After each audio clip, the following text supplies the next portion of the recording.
ஏனென்றால் அவரை நான் எந்த நாட்களிலும் உயர்த்துவேன், எந்த காலகட்டத்திலும் உயர்த்துவேன்.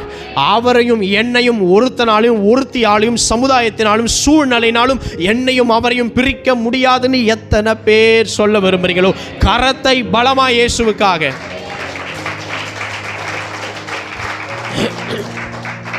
பாருங்க, அவரை தூஷிக்கிறது, அவர் கொடுத்த தரிசனத்தை அற்பம். சுத்தி இருக்கவன் பேசட்டும், ஆமா உனக்கு என்னமோ தரிசனம் கொடுத்தாராமே, அது நடந்துச்சா, அவன் அற்பமா பேசட்டும். உனக்குள்ள இருக்கிற அந்த அபிஷேகத்துக்கு தெரியும் உன் தரிசனம் என்னவென்று. யோசேப்புக்கு தெரிந்தது அந்த அபிஷேகம், அந்த தரிசனம், அந்த சொப்பனம், நடக்க போகிற காரியம் எவ்வளவு பெருசுன்னு யோசேப்புக்கு தெரிஞ்சுதுங்க.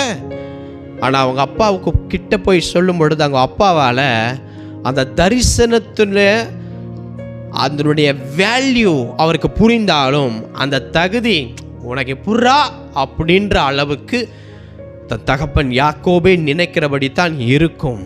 நான் உங்களுக்கு சொல்லுகிறேன், தகுதியை பார்த்து கர்த்தர் வாக்கை ஒருத்தருக்கும் கொடுக்கறது கிடையாது. ஆமென். இன்னைக்கு அரசியல்வாதிங்க எத்தனை வாக்கு கொடுக்குறாங்க சொல்லுங்க. நான் வந்தால் இதை பண்ணுவேன், அதை போல போய் கொட்டி தண்ணியை ஊற்றி அப்படி கொதிக்க வச்சா உடனே அப்படியே 2 நிமிஷத்தில் ரெடி ஆகிடும் நம்ம நினைக்கிறோம். இல்லை இல்லை இல்லை இல்லை, கர்த்தர் காத்திருக்க வைப்பார், பொறுமையாக இருக்க வைப்பார், டிலே பண்ணுவார், உன்னைய ஒரு சிற்பியை போல செதுக்குவார், உன்னை அப்படியே உடைத்தும் கொஞ்சம் பலன் இருந்தும் அந்த விசுவாசத்தை நோக்கி பார்ப்பார். இதையெல்லாம் பார்த்துத்தான் ஒரு வாக்கு தத்தம் ஒரு மனுஷன் வாழ்க்கையில் நிறைவேறும். நீங்கள் நினைக்கிறீங்க, பிரதர் என்னால் இந்த பிரச்சனையை மேற்கொள்ளவே முடியலை, பிரதர் என்னால் இந்த வழியை தாங்கவே முடியலை, என்னால் ஓவர் கம் பண்ணி வர முடியலை, எனக்கு இவன் சத்ருவா இருக்கிறான் பிரதர், எனக்கு இவ சத்ருவா இருக்கிறா பிரதர்.